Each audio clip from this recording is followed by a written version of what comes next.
So now let's start with the first topic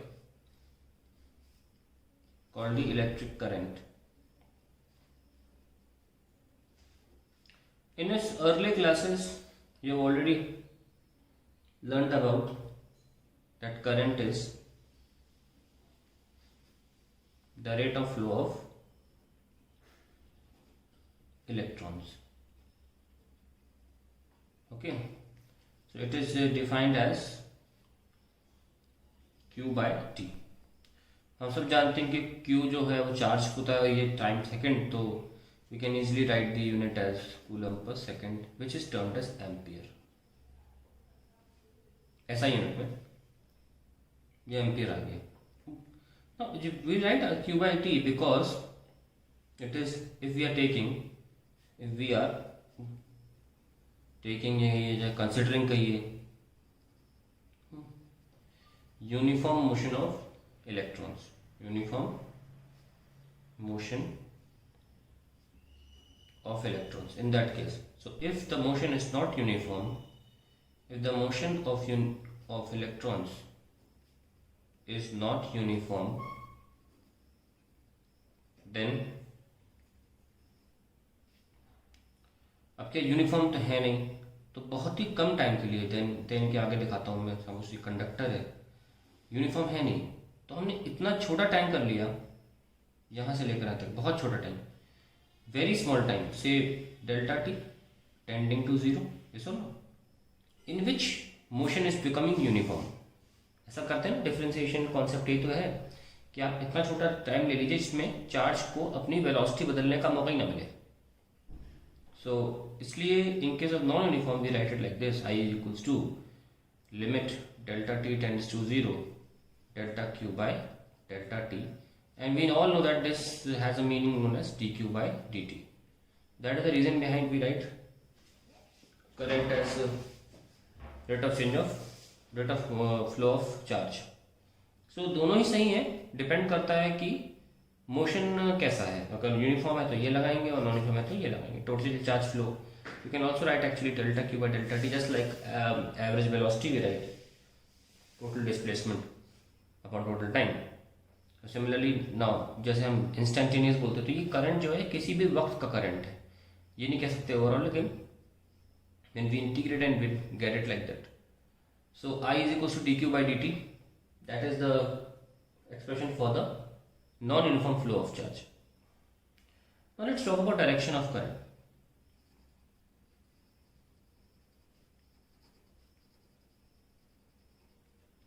direction of current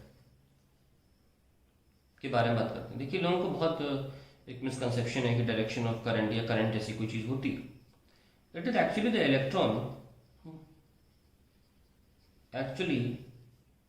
electron which moves under basic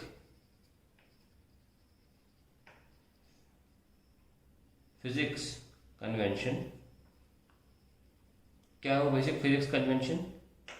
that material flows from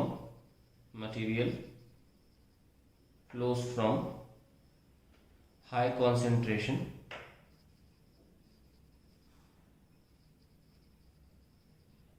to low concentration. तो इसी basis पर electron भी move कर रहे थे.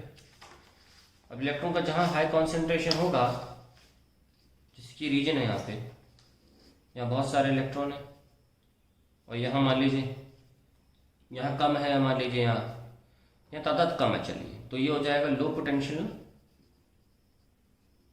क्योंकि हम एक्चुअली कॉन्सेंट्रेशन के बेसिस पे कह रहे हैं तो हम यहाँ प्लस नहीं दिखा रहे हैं. तो ऑब्वियसली यहाँ जितने इलेक्ट्रॉन्स की कमी है, डेफिशिएंसी, उतना प्लस आ जाएगा यहाँ पे. बहुत ऑब्वियस बात है, ये सबको पता है. हाई पोटेंशियल, ध्यान से मैं क्या कह रहा हूँ, अगर यहाँ जितने इलेक्ट्रॉन्स की कमी है यहाँ की अपेक्षा, तो उतना यहाँ प्लस साइन है. तो इट्स लाइक ऑस्मोसिस या डिफ्यूजन जो आप बोलना चाहें बायो में जो होता है, सब में 10वीं क्लास तक पढ़ा ही था. Everything works like that. ज़्यादा electron ultimately material particle electron है. अब वो ये नहीं देखते कि लो पोटेंशियल से हाई पोटेंशियल जाना है, वो हमने बना दिया है. वही देखते हैं कि हम यहाँ ज़्यादा हैं, यहाँ कम है, ग्रेडेशन यहाँ होना चाहिए, यहाँ पे हमें जाना चाहिए, तो जाते हैं. तो अल्टीमेटली इलेक्ट्रॉन के साथ एक प्रॉब्लम हो गई। फिजिक्स में सारे convention high to low follow करते हैं, ये फॉलो करते हैं लो टू हाई, अगर हम पोटेंशियल की बात कर रहे हैं। Otherwise they also following high concentration to low concentration which is but very much normal. But potential के हिसाब से ये हो गया लो टू हाई, और कॉन्सेंट्रेशन से ज़्यादा महत्व नहीं रखता करंट में। तो हमें क्या करना पड़ रहा है कि, और दूसरी बात ये भी है कि इलेक्ट्रॉन नेचर ऑफ चार्ज जो होता है, जैसे माइनस प्लस जब साइन लगाते हैं, इसके पहले ये कन्वेंशन दिमाग में था लोगों के कि पॉजिटिव चार्ज फ्लो करता है, और उसको लोगों ने करंट बना लिया था। तो जब ये बात सामने आई कि नहीं नहीं only the electron which flows, तो they did not find the need to convert that convention back to what electron has, क्योंकि वो ये भी कह रहे थे कि यार अरे हाई टू लो ही रहने तो कन्फ्यूजन नहीं करेगा, क्योंकि फिजिक्स में सिद्धांत यही है कि हर चीज़ हाई से लो जाती है। ठीक है, तो अल्टीमेटली करंट क्या हो गया, करंट सिर्फ एक शब्द बना दिया गया, जिसकी पीछे की वजह ये थी कि हम ये नहीं चाहते कि कन्वेंशंस थोड़े उल्टे जाएं बाकी क्वांटिटीज से। तो फाइनली करंट जो था was defined to keep the high to low convention intact। उससे कोई फर्क तो पड़ता नहीं था, कन्वेंशन इंटैक्ट, क्योंकि भली करंट के पास डायरेक्शन था, पर उसके डायरेक्शन होने से हमारे एंड रिजल्ट पे फर्क नहीं पड़ रहा था, है ना। स्पेशली इन करंट इलेक्ट्रिसिटी, इस चैप्टर में बल्ब जलाना हो तो यहाँ से वहाँ लाइट जाए या वहाँ से यहाँ लाइट जाए, आई मीन करंट जाए, बल्ब तो इन एनी केस जल रहा है। हाँ, करंट अपने स्केलर फॉर्म में मैग्नेटिज्म में यूज नहीं हो पाया, लेकिन उसको ज़बरदस्ती हमें एक चिपकाना पड़ा वेक्टर, कि वो वेक्टर के जरिए ट्रीट हो सके, क्योंकि करंट अगर क्लॉकवाइज था तो magnetic field inside the plane of paper थी, और करंट जब एंटी क्लॉकवाइज था तो magnetic field outside the plane of paper थी। वहाँ पे करंट के डायरेक्शन चेंज होने से सिचुएशन बदल रही थी।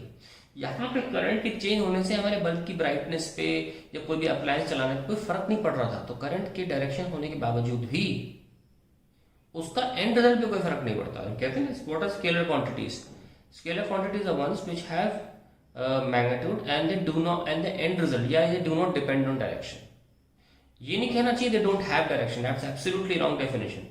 दे do not depend on direction. और वेक्टर्स में क्या होता है, दे डिपेंड ऑन डायरेक्शन या they effect depend on direction.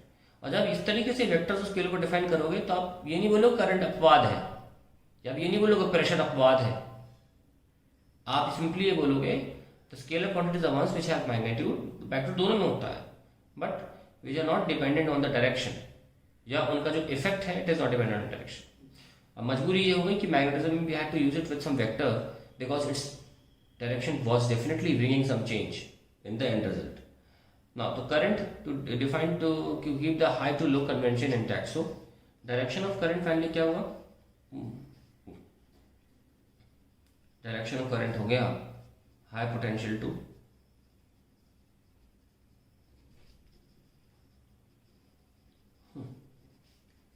low potential.